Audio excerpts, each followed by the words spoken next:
She fell right into a scammy relationship with her ex where she didn't quite realize that she was paying for everything, and he pretended to be a male model world-class surgeon to get almost a dozen women to pay for everything. Let's get right to some of the other most terrible Tinder swindlers you'd never want to meet. Number 4. My strange addiction. Amir Tofangsazan used photos of a male model to pose as a world-class surgeon and a CPS barrister on an online dating site to dupe almost a dozen unsuspecting victims into lending him cash, which he never paid back. Tofangsazan was first jailed for 7 years and 9 months after being convicted of 15 counts of fraud. While on day release from an open prison, which seems like the opposite of a prison should be, he got a hold of a phone and started conning women again, earning another 3 years. Tofangsazan was released from prison early and started his scam up again for a 3rd time. Tofangsazan had previously been convicted 9 times for 43 offenses over the last 13 years. Tofangsazan's first scheme used the stolen identities of his former bosses to set up fake job interviews with women hoping to start in secretarial roles who he later invited for drinks, and it largely failed.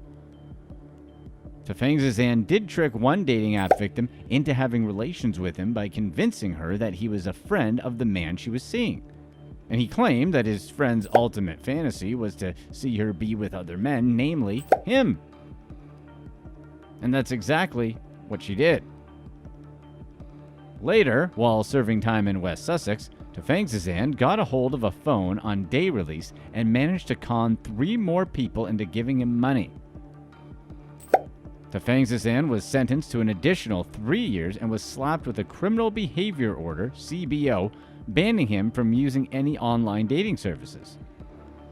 After serving less than half of his second sentence, Tofangsazan was released and was back to his old ways, immediately contacting 3 of his former victims on WhatsApp and on Tinder. Tofangsazan's most recent catfishing scam, where someone lies about their identity online, was discovered when a potential victim recognized the person in one of his stolen photos as someone she actually knew. Despite being banned from dating sites, Tofangsazan had set up 2 dating profiles, using the same fake identities as before. Not only is he a scumbag, but he's lazy too. He was chatting with women on a phone registered with the police. He was charged with 6 counts of breaching his CBO by using Tinder and Bumble, owning 2 other unregistered phones, not disclosing he had a laptop, and not notifying police he wasn't staying at his registered address. After a thorough dressing down by the judge at his trial, Tofangsazan was deservedly branded a danger to women. Tofangsazan had been seeking to re-establish contact with 3 of his victims whom he perceived to be vulnerable, and was now using a new persona to target them once again. An extract from a psychiatrist's report read at his trial noted that Tofangsazan held a sense of contradictory feelings towards women. On the one hand, he desired intimacy, but on the other hand, he felt disdain. One victim was conned out of £4,000 after Tofangsazan used Tinder to contact her and claimed to be a respected international trauma surgeon. Tofangsazan explained he had worked in hospitals all over the world, had a portfolio of properties, and a fleet of expensive cars. However, he was having cash flow problems at the moment and needed money to renew his medical registration. The victim agreed to help, and then made repeated payments to him, which he promptly gambled away. Another victim was so convinced that their relationship was genuine, she gave Tofangsazan almost £15,000. The scumbag was released following his second conviction, and not 3 days later, he contacted 2 more women who actually had given evidence against him. After continued attempts to reach his former victims, Tofangsazan was finally arrested on suspicion of breaching the terms of his CBO and fraud. He's currently serving a 3-year sentence, and he's most likely still looking for love. Number 3. The worst gym manager ever. Black-ish star Jenifer Lewis was left embarrassed and humiliated after being caught in a romance scam where her boyfriend conned her into investing tens of thousands of dollars into a business that didn't exist. Lewis, 63, was one of several victims of gym manager Antonio Marriott Wilson, 57, who pleaded guilty to 1 count of wire fraud and has been accused of stealing from at least 4 other women. Lewis thought that Wilson was a charmer who was a godsend cent until she was faced with the harsh reality that he had stolen $50,000 and wasn't actually the Oscar-winning Navy SEAL, Dr. Oxford-educated UCLA professor he claimed to be.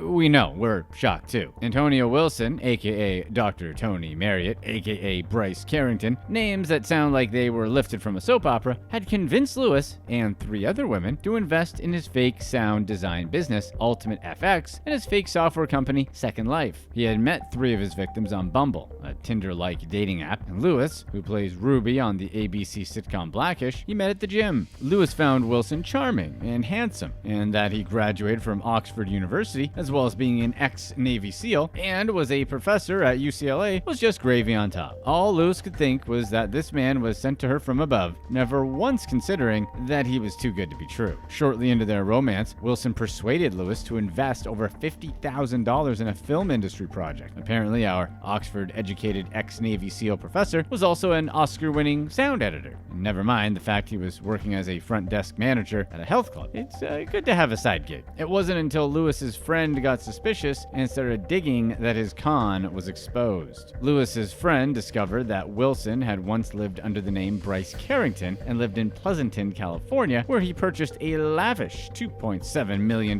mansion, drove an elite fleet of expensive cars, and had claimed to have won 3 Oscars for sound editing work to help with his scam. While operating under the name Carrington, Wilson managed to convince 13 investors to invest over $4.5 million in his software company. But rather than growing to support his company, Wilson used the money to fund his lavish lifestyle. How unusual. It's like these guys all have the same manual. His scheme was uncovered when the IRS began an investigation into Wilson for tax evasion, which got him arrested. He served a 4-year sentence in federal prison, where Wilson rebranded himself a theologian and wrote a book under the name Dr. Tony Marriott. When Lewis learned she was scammed, she was devastated, embarrassed, and humiliated. From her point of view, how could an educated, world-traveled, successful show businesswoman get conned out of $50,000? But Wilson had thoroughly researched her online and specifically targeted her before they even met. Lewis immediately went to the police, but she was told she couldn't press charges because she had written gift in the memo line of her checks as Wilson had instructed. Luckily, the FBI eventually got wind of the scam and Wilson was arrested. He pled guilty to wire fraud, was sentenced to 8 years in prison, and ordered to pay $272,000 in restitution.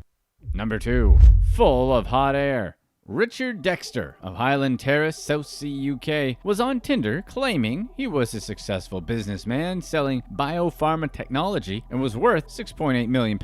He was involved in Hollywood studios and he was immensely wealthy, owned private jets and expensive cars. It was there that Dexter met Amrita Sebastian, a wealthy business executive from Dubai by way of India, and he conned her into giving him more than £140,000 that was actually spent on his own debt and his lavish lifestyle.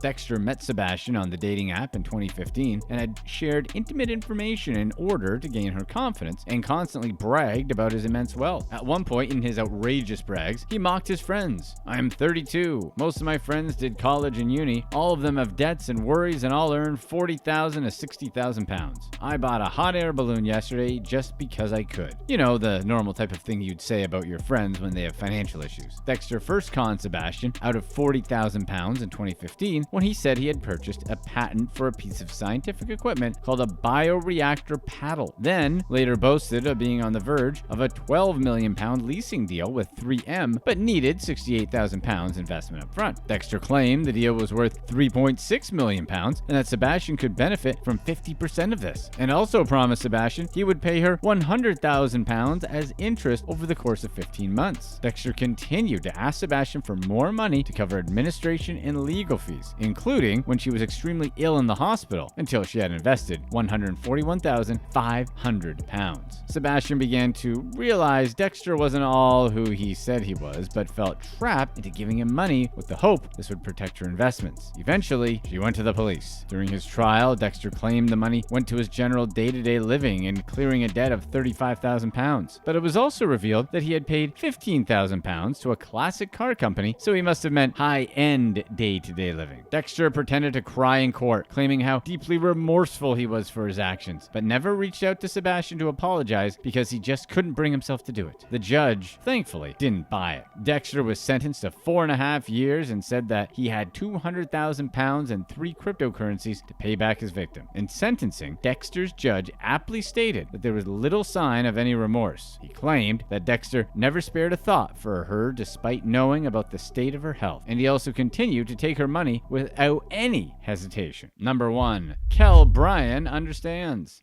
BRYAN is a celebrity panelist on the popular UK talk show Loose Women. It's a show which is basically the UK version of The View, except with hosts who have more intelligent-sounding accents. KELLE can understand how someone can get scammed off Tinder. Without realizing how unhealthy her relationship was, KELLE told her story of how she once helped out an ex-boyfriend financially when she was young and dumb. KELLE thought everything was okie dokie with the help, but when she got a call from her bank one dreary British morning, she learned the awful truth about her situation. On her TV show, KELLE related how she was involved in a scam similar to the one run by Shimon Hayut, or aka Simon Leviev, on Netflix's documentary The Tinder Swindler. At the time they were together, KELLE and her boyfriend both were well off, but once KELLE's ex lost his job, she began to support him fully. One thing led to another. Before she knew it, she was knee-deep in a very controlling relationship and was financially taken care of. The former Eternal singer trusted her partner so much that she eventually just gave her partner her credit